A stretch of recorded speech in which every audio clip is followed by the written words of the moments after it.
Тука сме од 27 август. Нашата канцеларија ја основавме во Скопје со клучен тим од 13 експерти. По една седмица ни се придружија 20 долгорочни наблюдувачи, а минатата седмица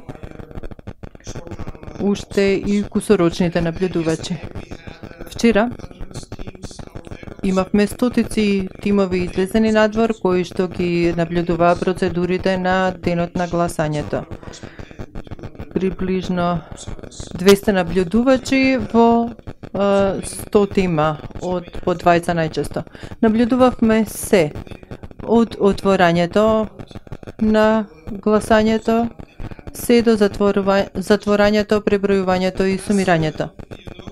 Како што знаете, нашата мисија тука е иста како и сите мисии за наблюдување на ОДИР, да се оцени референдумот во однос на неговата усогласеност со принципите на демократските процеси, обврски што ги имаат преземено сите земји членки на ОПСЕ и другите меѓународни стандарди и обврски за демократски избори. Нашите наоди го отсликуваат она што се случи на денот на референдумот, но исто така зборуваат и за законската рамка, за администрацијата, за регистрацијата на гласачите, финансирањето, самото водење на кампањата и медиумите. Имавме систематски мониторинг на национални радиодифузери. Би сакал да заблагодарам на сите што придонеса. Се сретнавме со бројни соговорници во Скопје и широм земјата. И особено би сакал да се заблагодарам на парламентарното собрание на Советот на Европа и на Штефан Шенах за нашата соработка.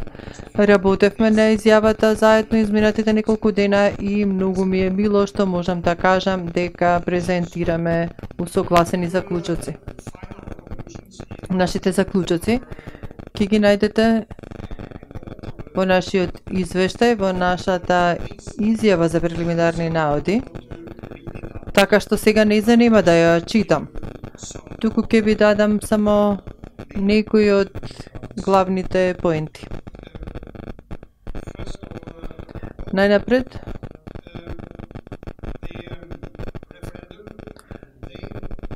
денот на референдумот беше генерално мирен и добро организиран, а постапките се водеа професионално и транспарентно и непристрасно.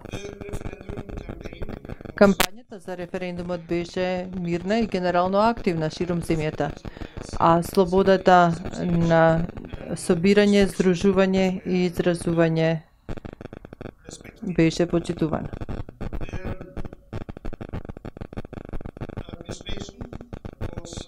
Администрацијата беше непристрасна и генерално ги почитуваше законските рокови. Комисијата ДИК одржуваше состаноци кои што беа ефикасни и колегијални, меѓутоа не достигаше суштествена дебата за клучни прашања. Комисиите на пониско ниво генерално работеа професионално и ја уживаат довербата на локалните чинители. ДИК водеше кампања за информирање на гласачите, која што ја нагласуваше слободата на изразување наместо да поттикнува на излезност. Содржината на договорот за кој се однесуваше референдумот беше недоволно објаснета. Медиумите главно го наполнија ова, нудејќи информации за референдумот и овозможувајќи им на гласачите да донесат информиран избор. Медиумите им понудија на гласачите обсежни информации поврзани со референдумот. Рекламите за кампањите редовно се емитуваа на приватните медиуми.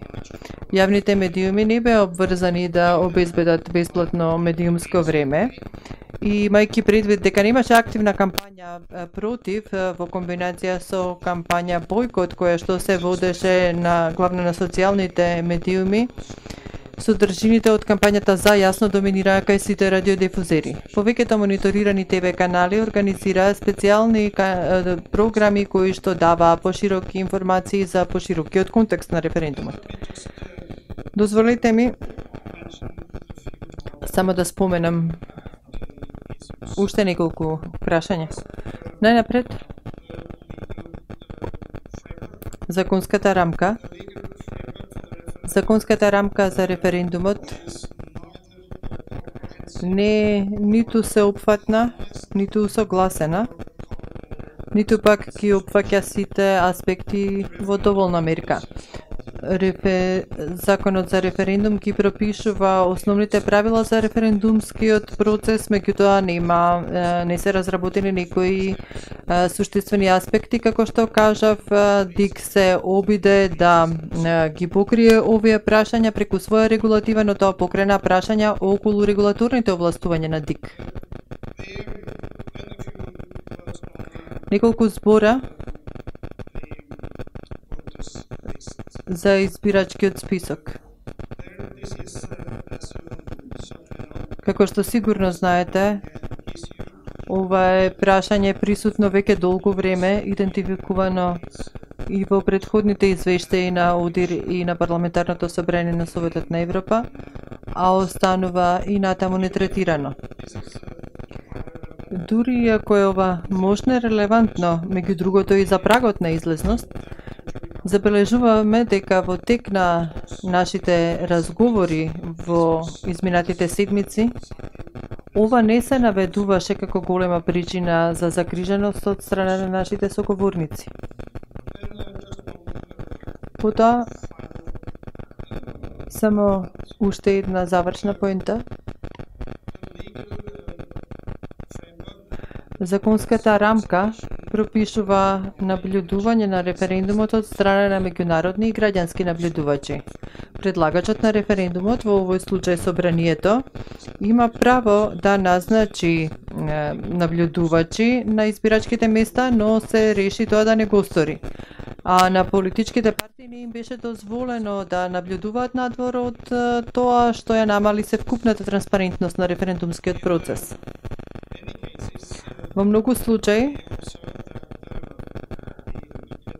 воучивме дека акредитираните граѓански наблюдувачи не успеваат да се идентификуваат и се чини дека беа поврзани со политички партии. Како мисија на ОДИР ќе останеме во Скопје